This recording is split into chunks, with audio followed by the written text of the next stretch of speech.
Les dinosaures ont vécu 165 millions d'années sans rien demander à personne, et tout à coup, un bête gros caillou qui provient du fin fond de l'univers est venu s'écraser directement dans leur tronche comme une merde sur une planche. C'était il y a 66 millions d'années. Un lundi. Il pleuvait. Mauvaise semaine pour les diplodocus.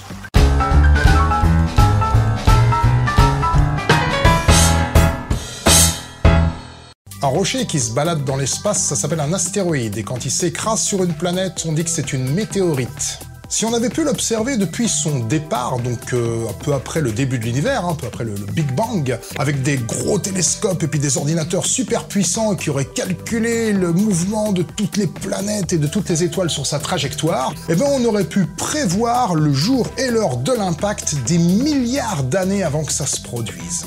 C'est quand même marrant de se dire qu'avant l'apparition de la vie, avant même la formation de la Terre, le jour et l'heure de l'extinction des dinosaures étaient déjà prévus, déterminés. Enfin, prévus, non, parce qu'à l'époque, il n'y avait pas les astronomes pour voir ou prévoir. Mais c'est pas parce que personne n'était là que ça change la donne, hein. Il a traversé l'univers tout pareil qu'on l'observe ou pas. Il s'est pas dit oh bah, comme personne me surveille, là je vais faire un petit crochet par la galaxie d'Andromède, il paraît que c'est les soldes en ce moment. L'impact de cette météorite sur la Terre ce jour-là était déterminé mais pas prévu. Vous voyez la différence ou pas? Le déterminisme, selon Wikipédia, c'est une notion philosophique selon laquelle la succession de chaque événement est déterminée en vertu du principe de causalité du passé et des lois de la physique. Voilà, c'est un peu compliqué, mais en gros, le déterminisme, ça ne veut pas dire qu'on peut prévoir les choses. Non, il veut simplement dire que les choses ne peuvent pas se passer autrement. Quand le croupier lance la bille sur la roulette, est-ce que la bille va s'arrêter au hasard sur un chiffre? Ah bah non, alors là, pas du tout, parce que si on avait les instruments de mesure, on pourrait calculer la vitesse de rotation de la bille, le frottement de l'air, l'usure et la rotation de la roulette, et l'ordinateur pourrait finalement déterminer le chiffre sur lequel la bille va s'arrêter à l'instant même où le croupier lance la bille. Mais comme on n'a pas de matériel aussi sophistiqué à disposition, eh bien le numéro sur lequel la bille va s'arrêter n'est pas prévisible. Mais il est déterminé, hein, voilà, c'est ça qu'il faut comprendre.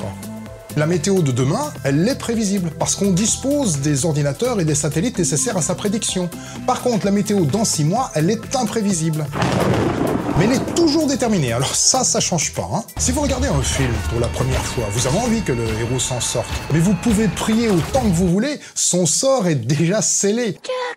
Avant même que vous achetiez le DVD, avant même que vous soyez au courant que ce film existe. L'histoire est déjà écrite, la fin est déjà prévue, connue. Mais pas par vous. C'est pour ça que vous avez envie de le voir. On déteste tous hein, le connard qui nous spolie la fin des films. Certaines choses sont prévisibles, mais tout est déterminé. Par exemple, le jour de la fin du monde est déterminé. Déjà maintenant. Depuis longtemps.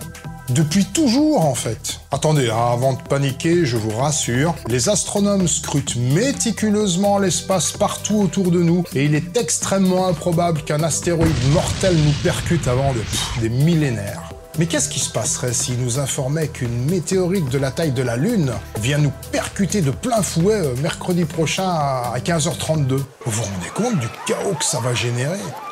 L'angoisse, l'horreur, la tristesse, le désespoir, mais moi ça me foutrait un cafard monstrueux. Le plus terrible, c'est pas de prendre conscience que l'humanité va bien finir un jour, c'est juste de savoir quand.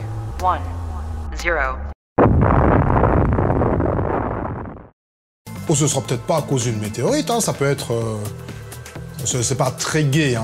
Je vais vous le faire en chanson, hein, c'est plus... Une éruption volcanique, le réchauffement climatique, une guerre atomique, des radiations comiques, un virus qui nous... Et merci.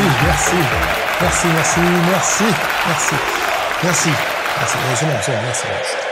Et même si on échappe à tout ça, le destin du Soleil, c'est de grossir, de gonfler jusqu'à cramer la Terre.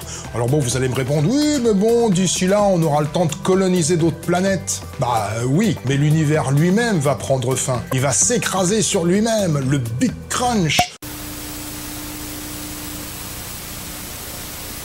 Ou alors il va s'étendre éternellement jusqu'à s'éteindre faute d'énergie. De toute façon, un jour ou l'autre, il sera inhabitable. Ce qui importe, c'est de garder l'illusion que rien n'est déterminé.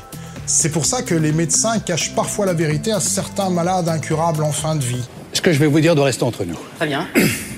Voilà, je ne suis pas docteur. Je viens de la planète Vulvore. Et voilà, vous avez regardé cette vidéo jusqu'au bout. C'était déterminé, mais imprévisible. Alors, si vous avez aimé cette vidéo, cliquez sur j'aime et partagez-la. Et mettez des commentaires. Et abonnez-vous à ma chaîne, ça nous fera plaisir à tous les deux.